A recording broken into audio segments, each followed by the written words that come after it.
Bonjour à toutes et à tous, heureux de vous retrouver pour une nouvelle émission de 100% Quintet. On va prendre la direction ce vendredi soir de l'hippodrome de Paris-Vincennes pour le prix Henrietta. C'est une compétition réservée aux chevaux de 5 ans qui en découdront sur les 2100 mètres de la grande piste. Vous allez voir, cette épreuve est peu fournie en partant, mais elle est relativement ouverte. Et comme je le dis souvent, n'hésitez pas à élargir vos jeux pour les places. Néanmoins, on peut déceler quelques bonnes bases fiables que l'on peut suivre et que l'on va détailler dans le tableau des partants. Allez, c'est parti. Tout en haut du tableau des partants, c'est le numéro 1, Hardy Ténor. Je ne vais pas le juger hâtivement sur sa récente 7e place à Vincennes alors qu'il faisait partie des chevaux en vue, mais plutôt sur ses deux beaux succès hivernaux sur la cendrée. Je le reprends en confiance malgré un numéro 1 piège. Le numéro 2, Horus de Roumaz. Alors il est capable de confirmer ses récents bons débuts à Vincennes où il terminait 5e. J'y crois pour les places. Le numéro 3, Harid Sassi. Il a effectué une belle saison 2021 et même s'il effectue une rentrée, il n'a pas été revu depuis le mois de février, il a suffisamment de travail derrière lui pour jouer un bon rôle à l'arrivée et j'en fais une des priorités de cette compétition. Le numéro 5, Afienou, il est bien placé derrière l'autostart et il est bien placé également au gain. J'en fais un candidat aux places. Le numéro 8, Hamilton Duham. Il ne reste que sur des bonnes performances. Il a effectué une rentrée prometteuse en dernier lieu et sur ce parcours qu'il affectionne, je crois capable de jouer un premier rôle à l'arrivée malgré un numéro 8 peu enviable. Pour moi, j'en fais mon favori. Le numéro 9, Hello du Jagui. Il a connu un petit contretemps dernièrement et il n'a pas hérité d'un super numéro. Malgré tout, je ne vais pas l'éliminer pour une 5e place dans cette compétition. Le numéro 10, Hôtel Mystique. Il revient à Vincennes, une piste où il a déjà gagné, notamment sur les 2100 mètres de la petite piste. Et je crois capable, bien sûr, de se réhabiliter dans cette compétition, malgré un numéro 10 qui n'est pas forcément super enviable. Le numéro 12, Art of Glass, il est vraiment en super forme à l'heure actuelle. Il revient à Vincennes avec des ambitions, je pense, et il faudra le suivre dans cette compétition. Le numéro 13, Higuain du Loup, il a déjà marché une 12-2 sur ce parcours. En répétant un tel chrono, je le crois capable, bien sûr, de participer à l'arrivée, malgré un numéro 13 qui n'est pas forcément favorable. Allez, il est temps maintenant de faire papier et de passer au crible la chance des différents concurrents que j'ai retenus.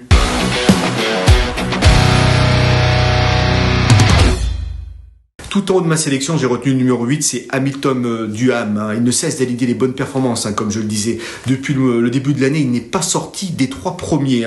Et le 5 janvier dernier, il lançait sa saison 2022 par un succès précisément sur ce parcours. Il s'imposait dans l'excellente réduction de 1,12 pile. D'ailleurs, c'est ma petite stat, mon petit chiffre du jour. 1,12 pile sur ces 2100 mètres de la grande piste. Alors, il n'aurait qu'à répéter ce chrono pour remporter cette épreuve, j'ai envie de dire. Car si on se base sur la réduction moyenne des concurrents du lot sur ce parcours, c'est de loin le plus rapide. Ce chrono parle de lui-même.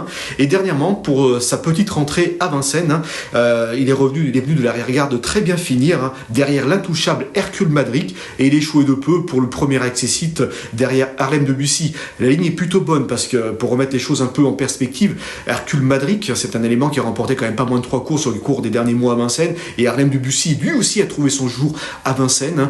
Donc il a terminé derrière les chevaux qui ont tous gagné à Vincennes. C'est plutôt intéressant. Et cette ligne est plutôt flatteuse et je crois capable bien sûr de jouer un premier rôle à l'arrivée. D'ailleurs, son entraîneur ne cache pas sa confiance dans nos colonnes. Il le juge capable de jouer. Il a une très belle carte à jouer dans cette compétition comme il le dit. Voilà, pour moi, j'en fais mon favori. Je retiens très haut dans ma sélection. Pour lui donner la réplique, je pense à Harid Sassi, c'est le numéro 3. C'est un fils de carreau, c'est un élément extrêmement régulier. Il a réalisé une saison pleine en 2021. Alors, il a peu couru durant l'hiver, il a été préservé, notamment pour cette saison 2022, mais on se rappelle qu'en novembre dernier, il terminait quand même 4e d'Hidalgo Denoé et Hip Hop au Fort, deux concurrents qui détiendraient bien sûr une première chance dans cette compétition. Et il se permettait également le luxe de devancer F7, et F7 également qui n'est pas le premier venu. Alors, il n'a pas couru depuis sa disqualification du 24 février. Il n'a pas eu de course depuis, mais il a travaillé en conséquence, comme l'a déclaré dans nos colonnes son entraîneur. Il a quand même travaillé sérieusement et même s'il peut manquer d'une course, comme le dit justement son entraîneur dans notre colonne, il a sa place dans les 3 premiers. Donc c'est pour cette raison que je retiens assez haut dans ma sélection, notamment par rapport à ses lignes de l'an passé, et il est bien placé derrière les ailes de l'autostart avec son son numéro 3. Et le seul petit bémol également, sachez-le, hein, c'est qu'il n'est pas confirmé sur les parcours réduits. Il a couru qu'une seule fois sur une courte distance, c'était pour ses débuts en province et c'était sur l'herbe. Alors depuis, de l'eau a coulé sur les ponts, bien sûr, c'est un élément qui a franchi un cap, mais je pense pas qu'il va être désorienté par ce type de parcours. Hein. En troisième position, j'ai placé le numéro 12, c'est Art of Glass. Hein. Alors c'est un fils de Brillantissime, hein, qui est très bien né, c'est le frère de terrain d'éclat de gloire également de Ferrywood, hein, qui ne sont pas les premiers venus et que vous connaissez très très bien. C'est un élément que je vois en plein épanouissement. À l'heure actuelle, il reste sur 2 succès, notamment le dernier à Marseille-Borelli, où il s'est imposé en costaud. Hein. Il ne faut pas oublier que ce jour-là, il a été attaqué durant tout le parcours, durant le dernier tour de piste plutôt, et il s'est imposé avec une certaine autorité. C'est un cheval dur à l'effort. Il revient à Vincennes où il a déjà gagné. Maintenant, il n'a pas forcément le meilleur numéro, mais tout de même, je crois encore capable de franchir une marche. Comme je le dis, c'est un cheval qui est dur à l'effort et qui part assez vite derrière les ailes de l'Autostart. Donc, il pourrait pourquoi pas occuper une place assez intéressante en début de parcours. Et après, on va voir quoi. Mais je pense qu'il est capable de finir dans les 3. Pour moi, c'est un peu mon coup de cœur et je le retiens assez haut dans ma sélection. En quatrième position, j'ai placé le numéro 1, c'est Hardy Crown. Hein. Alors, comme je le dis, je ne vais pas lui tenir rigueur de sa récente contre-performance à Vincennes, mais plutôt le sur ses 2 succès hivernaux à Vincennes, précisément sur les 2700 mètres de la grande piste. Et d'ailleurs, on a une course référence à vous proposer. C'était le 12 février sur ces 2700 mètres, où il s'imposait après avoir supporté tout le poids de la course. Et il résistait du minimum, vous allez voir, à la très belle fin de course d'Hamilton Duham. Hamilton Duham qui avait longtemps fermé la marche. Et il avait terminé en boulet de canon ce jour-là. La ligne est plutôt intéressante. Alors c'est vrai que c'est sur 2700 mètres. Là, j'aurais préféré qu'il évolue sur ce type de parcours. Mais tout de même, ce succès était relativement plaisant. Et Dominique Tocqueneux a déclaré dans nos colonnes qu'il se présente au départ de ce quintet dans le même état de forme que lors de ses victoires sur ces 2700 mètres, sur les 2700 mètres de la grande piste. Donc c'est plutôt intéressant. Alors, seul petit, c'est vrai que ce numéro 1 peut s'avérer piège, hein, mais bon, je lui retiens, je lui confère toute ma confiance. Hein, je vois pas sortir des 5, même des 4 dans cette compétition. Hein.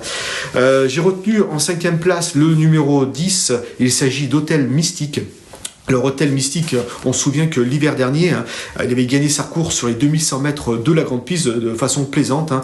Il dominait ce jour-là Hold Up Rannais. Hold Up Rannais, il ne faut pas l'oublier que la ligne est bonne performance à l'heure actuelle à Vincennes. Hein. La ligne est plutôt bonne. Hein. Et il devançait également Hamilton Duham, hein, une ligne doublement bonne. Hein. Donc, le seul petit bémol, c'est qu'il a hérité le numéro 10 derrière les ailes de l'Autostart. Et puis aussi, il ne répète pas forcément toujours ses courses. Mais je sais que Mathieu Abrivard l'aime bien. Et il l'a déclaré dans nos colonnes que s'il a le bon déroulement, il peut même pourquoi pas monter sur le podium malgré un numéro 10 qui est pas forcément enviable. Après, c'est vrai qu'il n'y a pas forcément beaucoup de partants dans cette compétition, ce qui peut l'aider bien sûr à se distinguer, à pouvoir en avoir un déroulement de course plus fluide. J'ai placé en 6e position, c'est le numéro 2, c'est Horus de Romaz. Horus de Romaz, il a débuté dernièrement à Vincennes, hein, et il s'est bien comporté en prenant une 5e place, hein, dans un quintet disputé sur les 2700 mètres de la grande piste. Il terminait 5e d'une ligne que j'ai citée, 5e d'Hercule Madric, 5e de Harlem de Bussy et d'Hamilton Duham, hein, dans cette compétition. C'était plutôt pas mal. Cette fois-ci, il va être déféré des 4 pieds. Alors attention à lui, hein, il peut encore grappiller peut-être de précieux dixièmes. Il va être mené par Alexandre Abrivard, hein, qui est en pleine forme. Il possède beaucoup d'atouts dans son jeu pour jouer un bon rôle à l'arrivée, terminer dans la bonne combinaison gagnante. Hein. Il a le numéro 2 également, ce qui peut le servir dans sa tâche. J'ai placé ensuite en 7e position, c'est Higuain de Loup. Hein. Higuain de Loup n'est pas forcément toujours simple à utiliser. Le départ lancé peut peut-être l'aider à bien partir. Alors comme je le disais en préambule, il a déjà marché 1-12-2, hein, sur ce type de parcours. Il n'aurait qu'à répéter ce chrono pour jouer un rôle actif à l'arrivée. Hein. Et voilà, donc moi j'y crois beaucoup parce que lorsqu'il se classait 3e donc, en 1-12-2, quand il affichait cette réduction, il prenait une 3e place derrière un certain hold-up Rannais qui n'est pas le premier venu, comme je le disais au tout début. Et la ligne est plutôt bonne, donc j'y crois. Attention à ce numéro 13, Higuain de Loup. J'ai complété ma sélection par le numéro 9, c'est Hello du Jagui. Hello du Jagui, il a malheureusement subi un petit contretemps au niveau de sa préparation, un petit souci de santé. Et là, il a hérité du numéro 9, malheureusement, derrière les ailes de l'Autostart. Mais je vais pas oublier qu'il a déjà gagné sur ce parcours dans la bonne réduction d'une 12-6. Je vais pas l'éliminer, voilà, j'aurais été un peu plus confiant s'il n'avait pas eu ce petit contretemps. Mais malgré tout, je lui accorde encore ma confiance et il peut terminer dans les 5 dans cette compétition. Je l'ai retenu en 8e position dans mon pronostic. Voilà, chers amis, ma sélection dans cette compétition. On va récapituler ma sélection en 5 chevaux, dans la rubrique Notre choix.